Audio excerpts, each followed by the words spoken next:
tak lupa kita bacakan kepada junjungan kita Nabiullah Muhammad Rasulullah sallallahu alaihi wasallam. Allahumma salli ala Muhammad. Semoga kita mendapatkan syafaatnya mulai di dunia hingga kelak di yaumil qiyamah. Para jemaah yang dimuliakan Allah, seperti biasa setiap Rabu kita baca lagi, kita lanjutkan untuk membaca kitab Nasaihul Ibad, buah karya daripada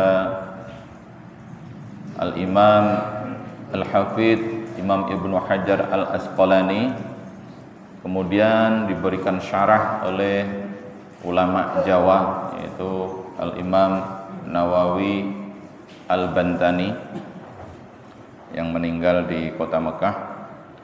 Untuk itu kita bacakan surah Fatihah kepada beliau berdua, semoga semua amal ibadahnya diterima oleh Allah Subhanahu wa taala, dan kita yang belajar kitab ini mendapatkan keberkahan daripada Allah Subhanahu wa taala.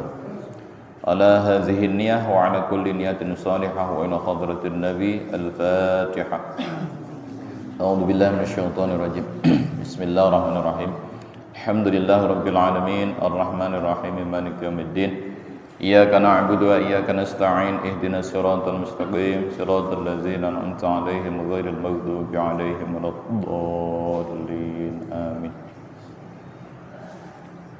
Silahkan yang bawa kitabnya dibuka halaman nomor 5 ya, halaman 5 baris nomor 9 dari atas. Halaman 5 baris nomor 9 dari atas, baris ke-9 dari atas, makalah yang ke-8.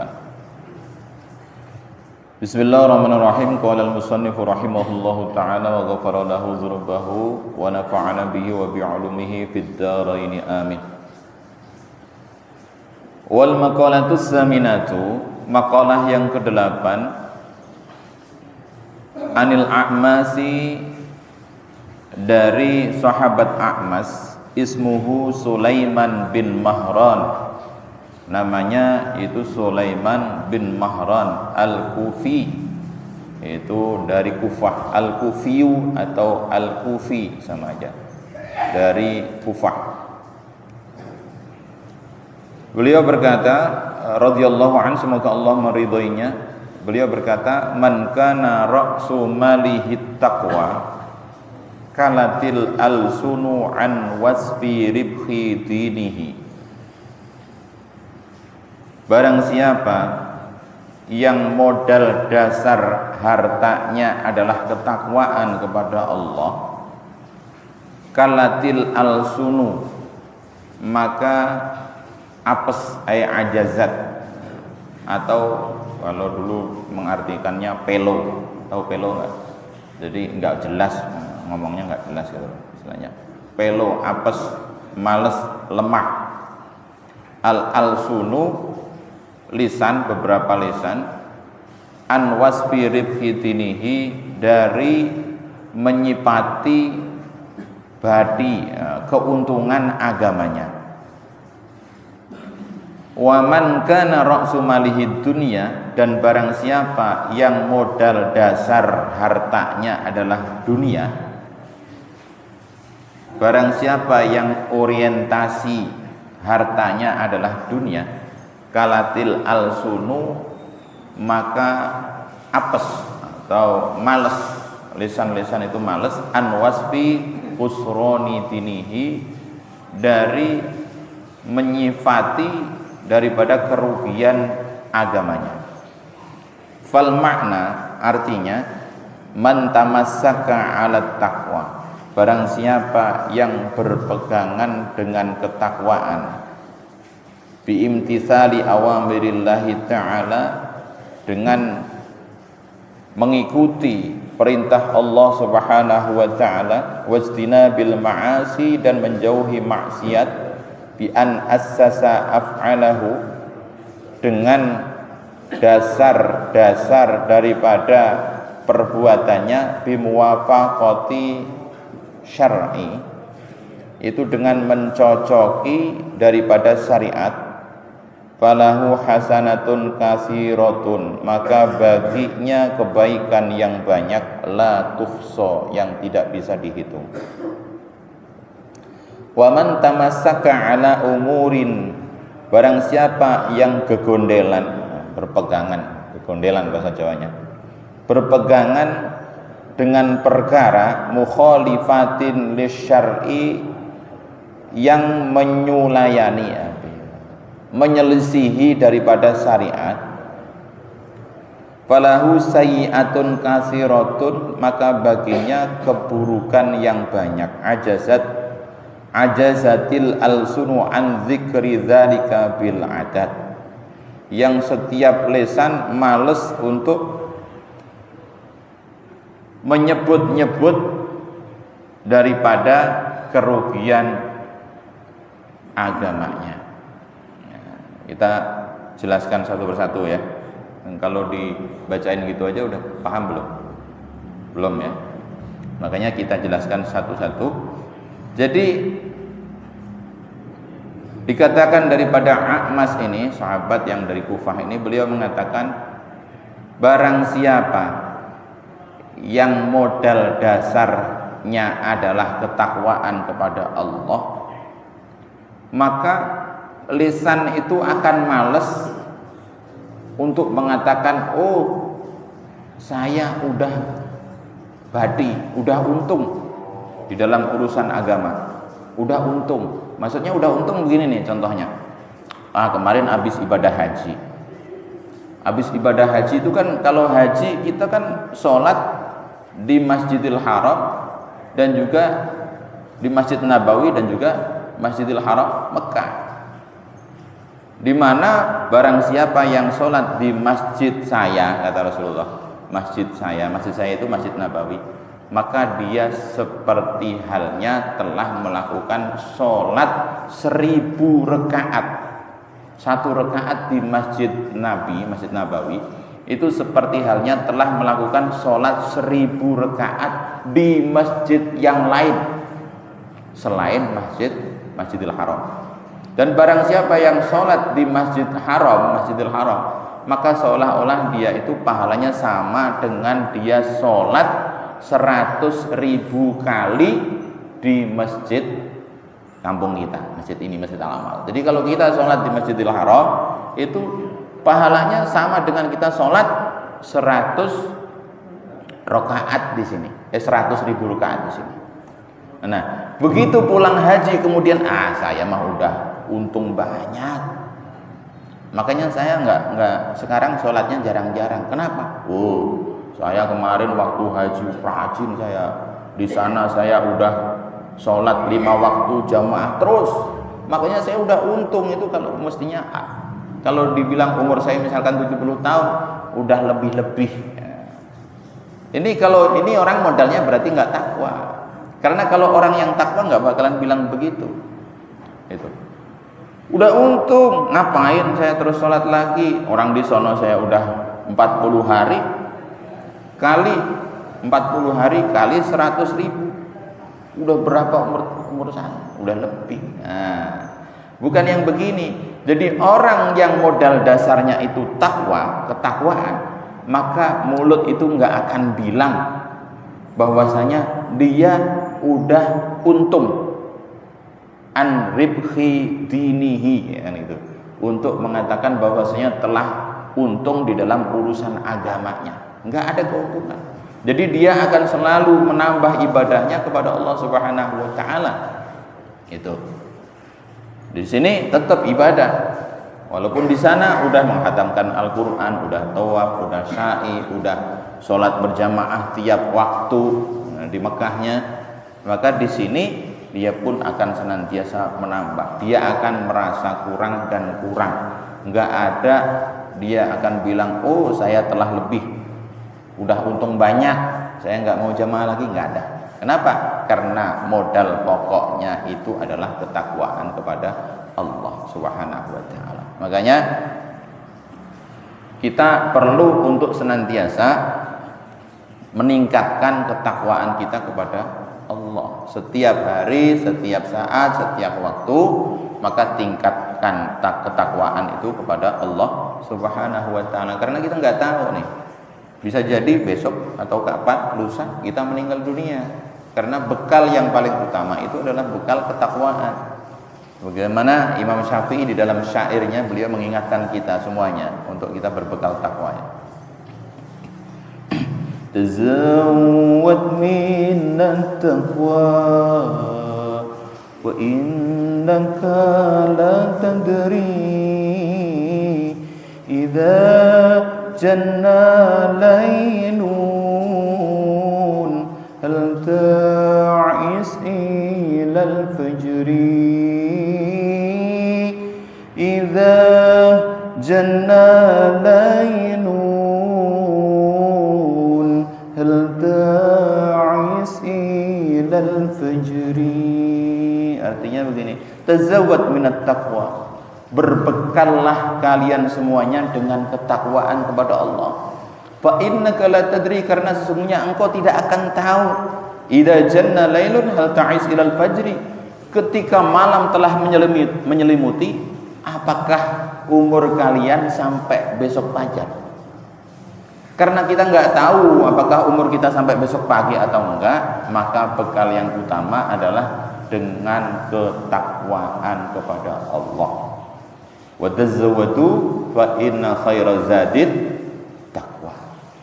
Berbekallah kalian semuanya, dan sesungguhnya bekal yang terbaik adalah ketakwaan kepada Allah Subhanahu wa taala. Jadi modal dasar daripada semua yang kita miliki itu adalah ketakwaan. Maka harta yang kita miliki, apapun yang kita miliki, itu semuanya akan menjadi kebaikan yang banyak yang tidak bisa dihitung. Kemudian yang kedua, wa man kana ra'su malihid dunya kalatil alsunu an wasfi khusrani tinihi, dan barang siapa yang modal dasarnya atau orientasinya itu adalah dunia.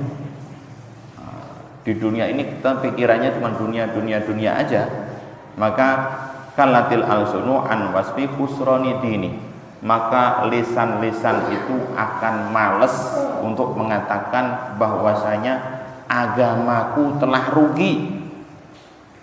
Dia nggak peduli lagi, karena ketika dia kerja itu yang dipikirkan cuma bagaimana saya mendapatkan duit yang banyak. Terus dia nggak bakalan mikir akhiratnya, nggak mikir sholatnya, ya, nggak mikir sedekah. Yang penting dia bisa punya duit banyak, cara apapun dilakukannya. Ini kenapa? Karena orientasinya adalah dunia, modalnya hanya dunia saja, enggak disertai dengan ketakwaan. Padahal Rasulullah mengatakan ad-dunya kal jifah, dunia ini seperti bangkai. Dunia ini seperti bangkai, tapi kebanyakan kita ngejar dunia itu sampai lupa akhirat. Padahal dunia itu seperti bangkai. Makanya dikatakan juga dunia itu apa sih? Dunia itu ad-danu. Ad-danu artinya apa? Dekat. Dunia itu dekat. Al-qurb, dekat dengan kita. Lawannya wadidduha al-akhirah. Lawanan daripada dunia itu adalah akhirat. Kalau akhirat jauh, dunia itu dekat dengan kita semuanya. Yang kita lakukan ini, yang kita injak ini dunia. Atau juga bisa dikatakan ad-dani'ah. Dunia ad-dani'ah. Apa itu ad-dani'ah? Hina. Jadi dunia itu hina. Makanya dikatakan Rasulullah itu seperti jifa, seperti bangkai, bahkan lebih hina daripada bangkai. Makanya suatu ketika Rasulullah SAW ketika melewati pasar Suqul Madinah, beliau melewati pasar di kota Madinah beserta para sahabat, menjumpai seekor anak kambing yang mati. Berarti bangkai anak kambing, cempe. Kemudian bangkai itu diambil oleh Rasulullah, diangkat. Kemudian dikatakan kepada para sahabat, ditawarkan pada sahabat, siapa yang mau beli kambing ini? Siapa yang mau beli bangkai kambing ini dengan harga 1 dirham? Maka sahabat-sahabat pun berkata, ya Rasulullah, itu udah menjadi bangkai ya Rasulullah. Bahkan itu seandainya itu hidup pun, dilihat dari telinganya yang kecil-kecil, itu kambing itu nanti menjadi kambing yang cacat. Kami nggak bakalan mau membayar dengan 1 dirham ya Rasulullah, apalagi sudah menjadi bangkai. Maka Rasulullah mengatakan, sesungguhnya dunia lebih hina daripada ini di hadapan Allah Subhanahu wa taala. Tuh. Jadi dunia itu sangat hina. Ad-dani'atu hina. Nah, karena hina tersebut, jangan sampai kita ngejar dunia kemudian kita melalaikan daripada akhirat. Itu dunia. Jangan sampai seperti itu. Hadirin jemaah yang dimuliakan Allah Subhanahu wa taala. Jadi ini makalah yang pertama. Jadi barang siapa yang modal dasarnya atau orientasinya harta itu adalah takwa, maka dia tidak akan bilang bahwasanya agamaku telah untung, amalku udah banyak dan sebagainya, udah untung. Dan barang siapa yang orientasi di dalam hartanya itu adalah dunia, maka dia tidak akan merasa rugi daripada meninggalkan agama Allah Subhanahu wa taala. Semoga kita dijauhkan daripada sifat itu. Kemudian kita lanjutkan makalah yang berikutnya, wal maqalatut tasi'atu, makalah yang ke-9. An Sufyan Ats-Tsauri radhiyallahu anhu, dari Sufyan Ats-Tsauri, semoga Allah Subhanahu wa taala meridhoinya, wa huwa Syekhul Imam Malikin, dia adalah gurunya Imam Malik dan juga gurunya Imam Syafi'i. Jadi Sufyan Ats-Tsauri ini juga termasuk daripada pendiri madhab juga. Jadi madhab itu sebenarnya banyak ya, madhab di dalam kitab fikih itu banyak, enggak cuma 4. Yang kita ketahui kan cuma 4. Sebenarnya ada 4, ada lebih dari 4, ada 13-an. Ya, 13-an. Cuman yang masyhur itu 4. Ada diantaranya yang enggak masyhur kan, ya, seperti madhab Ibnu Uyainah, kemudian Sufyan Ats-Tsauri, Al-Auza'i, Lais, dan lain sebagainya, banyak. Jadi madhab itu banyak, cuman yang masyhur itu 4. Seperti madhab Maliki, Hanafi, Hambali, dan juga Imam Syafi'i. Kalau Hambali biasanya di Arab Saudi dan sekitarnya, itu madhab Hambali yang dipakai. Kemudian madhab Maliki, Hanafi, madhab Hanafi ini biasa dipakai itu di Pakistan, kemudian Maliki di Maroko dan sebagainya. Kemudian Imam Syafi'i di Indonesia, Brunei Darussalam, Malaysia, Singapura, itu Syafi'i. Tapi ada juga yang baru, madhab baru, apa kemarin Imam apa? Yang bukan Imam Syafi'i, Imam Samudra di Indonesia udah meninggal. Ada lagi yang baru lagi yang dikatakan Asy-Syaikh siapa tuh? Panji Gumilang, katanya dia madhabnya lain, dia bukan madhab 4 tapi madhabnya Soekarno. Hebat dia, madhabnya Soekarno beda, makanya dia sholatnya kadang-kadang beda dengan kita. Saya kemarin ngobrol-ngobrol, ada alumni dari pondok apa? Az-Zaitun. Dia cerita sama saya, Ustaz, dulu saya kalau sholat tuh saya ropel dari pagi sampai malam, saya ropel.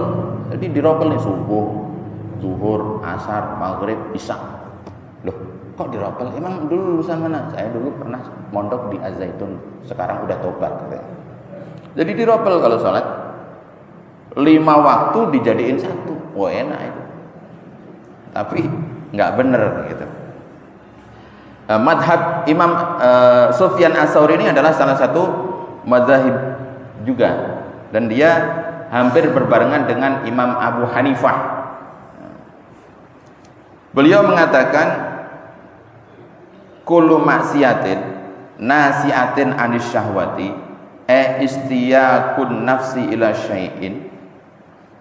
Kullu maksiatin, setiap maksiat, nasiatin yang tumbuh anis syahwati, dari syahwat, istiyakin nafsi ila syai'in, jadi keinginannya hati kepada sesuatu, fa innahu yurja ghufranaha. Sesungguhnya maksiat tersebut itu bisa diharapkan ampunannya. Wa kullu maksiatin nasya'at an kibrin, dan adapun maksiat yang tumbuh dari sifat sombong, taqwal fadli, yaitu ngaku-ngaku orang utama, orang mulia, fa innahu la yurja ghufranaha. Sesungguhnya maksiat tersebut itu tidak bisa diharapkan ampunannya. Li'anna maksiata iblis, karena sesungguhnya maksiatnya iblis itu kana asluha ayil maksiat minal kibri, karena sesungguhnya asal mula maksiat iblis itu dari sifat sombong. Yas'amu annahu khairun min sayyidina Adam. Mereka menyangka bahwasanya iblis ini lebih baik daripada Nabi Adam alaihissalam. Wali anna zalata sayyidina Adam, dan karena sesungguhnya terplesetnya sayyidina Adam itu karena asluha minas syahwah, karena sesungguhnya asal mula terplesetnya sayyidina Adam itu dikarenakan syahwat. Bisa babi istiyaqihi, karena sebab keinginan Nabi Adam ila dzauqi samarati syajarati syahwati, yaitu kepingin mencicipi buah daripada pohon yang sangat diinginkan. Nah, al manhiya yang dicegah anha, yang dilarang olehnya. Jadi setiap maksiat yang timbulnya dari syahwat, dari keinginan diri, itu masih ada harapan ampunan dosanya. Dan setiap syahwat, setiap maksiat yang timbulnya dari rasa sombong, dari sifat sombong, itu tidak akan ada harapan ampunannya. Nah, dicontohkan di sini bagaimana? Seperti halnya Nabi Adam alaihissalam ketika beliau melakukan maksiat, ya, kan Allah Subhanahu wa taala memerintahkan Adam ketika Allah telah ciptakan Nabi Adam, kemudian Nabi Allah Adam kepingin supaya ada yang nemenin, kemudian diciptakanlah Sayyidatuna Hawa, suami istrilah dia di surga. Kemudian dikatakan oleh Allah, wa qulna ya Adam uskun anta wa zawjukal jannata wa kula minha ragadan haitsu si'tuma, tapi wala taqraba hadhihi syajarata fatakuna minadh dhalimin. Dan ketika kami katakan kepada Adam, hei Adam, uskun anta wa zawjukal jannah, menetaplah kamu dan istrimu di dalam surga. Nah, jadi udah dikasih tempat untuk menetap Nabi Adam ini di surga, udah punya kapling. Wa kula minha ragadan haitsu syi'tuma, dan makan minumlah olehmu dengan leluasa, bebas makan minum dengan leluasa. Haitsu syi'tuma, pokoknya sepuas-puasnya, terserah. Nah, kalau surga kan enak, kita kepengen apa udah datang, nggak usah pakai kerja, nggak usah pakai narik ojek dulu buat beli bakso, tinggal apa terdetak di dalam hati, oh pengen mangga yang mengkel, datang ya. Pengen buah-buahan apa, datang. Pengen jus, datang. Itu enaknya surga. Itu Allah telah perintahkan. Tapi wala taqrabah hadhihi syajarah, jangan kau dekat-dekat dengan pohon ini. Dilarang oleh Allah. Kalau engkau dekat dengan pohon ini, fatakuna minadh dhalimin, engkau akan termasuk golongan orang-orang yang zalim. Tapi setan digodain ini ada. Digodain oleh setan, Nabi Adam digodain, enggak tergoda. Istrinya yang digodain, nih kalau enggak makan ini engkau akan terusir. Nah, ini kan buah khuldi, buah untuk mengekalkan di dalam surga, tergoda. Akhirnya Adam pun diajak, akhirnya makanlah buah tersebut. Begitu makan buah tersebut, akhirnya diusirlah oleh Allah Subhanahu wa taala. Diusirnya karena dia melakukan dosa didasari syahwat, keinginan. Ini. Maka mendapat ampunan, dia diampuni oleh Allah walaupun sudah diusir dari dunia setelah bertahun-tahun, ratusan tahun, dia diterima tobatnya oleh Allah Subhanahu wa taala. Beda dengan setan. Setan ini diusir oleh Allah, iblis diusir oleh Allah Subhanahu wa taala karena dia sombong. Ya. Ketika diperintahkan oleh Allah Subhanahu wa taala, wa idz qulna lil malaikati isjudu li adama fasajadu illa iblis. Dan ingatlah tatkala kami perintahkan kepada malaikat untuk bersujud kepada Adam, fasajadu, maka mereka semuanya bersujud kepada Adam, illa iblis, kecuali iblis, aba wastakbar wa kana minal kafirin. Mereka enggak mau dan mereka sombong. Dia termasuk golongan orang-orang yang kafir. Nah, ini iblis ini. Iblis ini sebenarnya dia golongan daripada jin. Jadi sebelum Allah menciptakan manusia, sebelum Allah menciptakan Nabi Adam ini, Allah telah lebih dulu menciptakan jin. Ya, jin ditaruh oleh Allah di muka bumi dan mereka melakukan kerusakan, membuat kerusakan di muka bumi. Kemudian Allah perintahkanlah Abul Jan, bapaknya jin. Siapa itu? Azalzil. Jadi Azalzil diperintahkan Allah untuk turun ke bumi beserta para malaikat untuk menumpas semua jin yang melakukan kerusakan di muka bumi. Setelah selesai, ini Abul Jan ini, Azalzil ini naik lagi. Jadi dia ini Azalzil ini beribadah kepada Allah di bumi 1000 tahun. Kemudian di langit pertama 1000 tahun, di langit kedua 1000 tahun, terus itu. Jadi dia 8000 tahun dia beribadah kepada Allah sampai dikatakan dia Sayyidul Malaikah. Nah, jadi guru spiritualnya malaikat Azalzil ini. Luar biasa dia. Sampai dia diberikan kepercayaan oleh Allah sebagai pemegang kunci surga. Ini jin ini. Tapi begitu diperintahkan oleh Allah Subhanahu wa taala untuk bersujud kepada Adam, maka kemudian Azalzil ini menolak, dia tidak mau. Kemudian ditanya oleh Allah, kenapa engkau tidak mau bersujud kepada Adam? Sujudnya bukan seperti kita sujud meletakkan kepala kita di bawah, enggak. Cuman menundukkan kepala sebagai bukti penghormatan, itu. Bukan sujud seperti sujud kita kepada Allah, bukan. Jadi jin ini enggak mau. Ana khairu minhu khalaqtani min nar wa khalaqtahu min tin. Saya lebih mulia daripada Adam. Saya enggak layak sujud kepada Adam, kata jin. Saya lebih mulia. Engkau ciptakan aku dari api, sementara engkau ciptakan Adam dari tanah. Muliaan saya. Nah, jadi jin ini diciptakan Allah dari api yang menyala-nyala. Wa khalaqal janna mimma rijim min nar. Jadi Allah Subhanahu wa taala ciptakan jin dari panasnya api. Maka karena menolak untuk bersujud kepada Adam karena sombong, maka diusir oleh Allah Subhanahu wa taala, diturunkan ke dunia. Cuman bedanya Adam diusir karena kesalahannya dia ngikutin hawa nafsu, kalau jin dia karena sombong. Maka jin ini sampai hari kiamat tidak akan diampuni dosanya. Jadi jin, kan ada jin, iblis, ada setan. Pengertiannya begini, kalau jin itu ada yang baik, ada yang buruk. Begitu jin ini menolak perintah Allah Subhanahu wa taala, maka dia menjadi iblis. Nah, makanya kan illa iblis gitu kan. Kenapa? Karena dia udah nolak perintah Allah, ini jadilah iblis.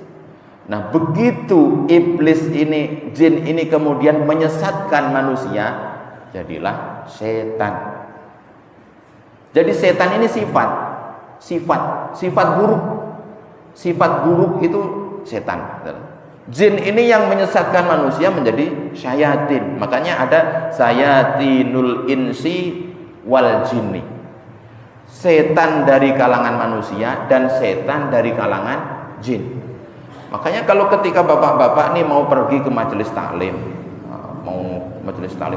ayo ngaji yuk di Masjid Al Amal. Siapa yang ngajar? Ustaz Karib. Ngapain? Mendingan kita nongkrong di warung itu, di kafe. Nah, yang ngalang-ngalangin bapak ini berarti setan. Iya, kan ada sayatinul insi wa sayatinul jinni. Setan dari kalangan manusia, setan dari kalangan jin. Yang ngajak buruk itu setan. Jadi sifat-sifat setan gitu. Jemaah yang dimuliakan Allah, jadi itulah sehingga Allah Subhanahu wa taala tidak mengampuni jin karena kesombongannya. Makanya jangan sampai kita itu ada rasa sombong di dalam hati kita. Orang sombong itu biasa dikarenakan itu 4 hal. 1, dia punya kekuasaan, kedudukan, jabatannya. Yang kedua, karena ilmu, orang pinter itu bisa jadi sombong. Kemudian yang ketiga, karena harta benda. Ya, harta benda. Iya, 3 aja ya. Pangkat, jabatan, harta benda, atau ilmu. Bisa juga istrinya cantik, sombong. Oh, lu istri lu jelek banget. Nih, gue dong pinter nyari istri. Bisa juga sombong itu ya. Jadi sombong ini nggak boleh karena itu pakaian Allah Subhanahu wa taala. Maka dalam satu hadis dikatakan la yadkhulul jannata man kana fi qalbihi mithqala dzarratin min kibrin. Tidak akan masuk ke dalam surga orang yang di dalam hatinya ada sedikit sifat sombong, walaupun sebiji dzarrah. Sifat sombong ini luar biasa. Hati-hati, makanya jangan sampai kita sombong karena harta, karena apa? Allah mengatakan qulillahumma malikal mulki tu'til mulka man tasha wa tanzi'ul mulka mimman tasha wa tu'izzu man tasha wa tuzillu man tasha biyadikal khair. Jadi katakan Muhammad, sesungguhnya kekuasaan, kerajaan itu hanya milik Allah Subhanahu wa taala. Allah berikan kekuasaan itu kepada orang yang dikehendaki. Allah cabut kekuasaan kepada orang yang dikehendaki. Allah muliakan orang yang dikehendaki dan Allah hinakan orang yang dikehendakinya. Jadi kaya, miskin, pangkat, jabatan, kedudukan, semua itu milik Allah. Ketika Allah berkehendak, Allah akan berikan kepada seseorang. Ketika Allah berkehendak, Allah akan cabut semua itu kepada seseorang. Makanya kita nggak usah sombong. Sifat sombong itu sifatnya Allah. Kalau yang lain boleh. Ar-Rahman, Allah Maha Mengasihi, kita punya, ditempelkan kepada kita. Kita jadi punya sifat kasih sayang kepada orang lain. Itu Roma Irama aja mengatakan ya. Roma Irama bilang bahwasanya jangan sampai kita menjadi orang yang sombong. Hai manusia, hai jangan mentang-mentang kaya, memandang orang dengan hanya sebelah mata. Hai jangan mentang-mentang kuasa, menyuruh orang tolak pinggang setinggi dada. Itu kesombongan, itu keangkuhan. Bukankah pakaianmu tapi pakaian Tuhan yang selalu kita sembah oleh segenap alam. Jadi sombongan itu pakaian Allah, pakaian Tuhan. Kita nggak boleh memakainya. Nah, kalau mau dilanjutin nanti ada musiknya lagi, greng gitu. Jadi kita nggak boleh memakai pakaian Allah, yaitu sifat sombong. Kalau itu ada di dalam diri kita, maka hati-hati, nanti tidak bisa masuk surganya Allah Subhanahu wa ta'ala. Mungkin ini saja ya. Udah jam 1. Jadi intinya adalah makalah yang kedua ini. Jadi setiap dosa yang ditimbulkan karena syahwat itu bisa diampuni oleh Allah ketika kita bertobat. Tapi setiap dosa yang timbulnya karena kesombongan, merasa besar diri, merasa lebih pinter, merasa lebih hebat dan sebagainya, ini sulit untuk diampuni oleh Allah Subhanahu wa ta'ala. Semoga kita semuanya dijauhkan daripada sifat sombong, sifat takabur. Al-Fatihah. A'udzubillahi minasyaitonir rajim. Bismillahirrahmanirrahim. Alhamdulillahirabbil alamin. Arrahmanirrahim. Maliki yaumiddin. Iyyaka na'budu wa iyyaka nasta'in. Ihdinas siratal mustaqim. Siratal ladzina an'amta 'alaihim ghairil maghdubi 'alaihim waladdallin. Amin. Afwana karim ya Allah ya Rahman Rahimin. Irhamna irhamna. Allahumma inna nas'aluka bihaqqil Fatihah wa bi karamatil Fatihah wa bi mu'jizatil Fatihah. Iftah lana abwabal khair wa abwabal barakah wa abwabal ni'mah wa abwabal maghfirah. Ya Allah, barik lana fi kasbina, barik lana fi arzaqina, barik lana fi zawjatina bi syafaati Rasulillah sallallahu alaihi wasallam. Tawahum bi subhanakallahumma wa tahiyatum bi salam wa akhiru ta'awahum alhamdulillahi rabbil alamin. Assalamu alaikum warahmatullahi wabarakatuh.